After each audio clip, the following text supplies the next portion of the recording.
விரைவில் சட்டமன்ற தேர்தல் நடைபெறவுள்ள மேற்கு வங்கம், அசாம் ஆகிய மாநிலங்களுக்கு 11 புதிய ரயில் சேவைகள் தொடங்கப்பட உள்ளன. குறிப்பாக அசாமின் கவுகாத்தி மற்றும் மேற்கு வங்கத்தின் கொல்கத்தா இடையே படுக்கை வசதி கொண்ட வந்தே பாரத் ரயில் இயக்கப்பட உள்ளது. இந்த ரயில் சேவையை வரும் 18 அல்லது 19ஆம் தேதி பிரதமர் தொடக்கி வைக்க உள்ளார்.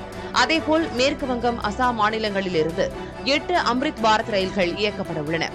இதில் மேற்கு வங்கத்தின் நியூ ஜல்பைகுரி மற்றும் திருச்சி இடையேயும், நியூ ஜல்பைகுரி மற்றும் நாகர்கோவில் இடையேயும் தொடங்கப்படவுள்ள ரயில் சேவைகளும் அடங்கும்.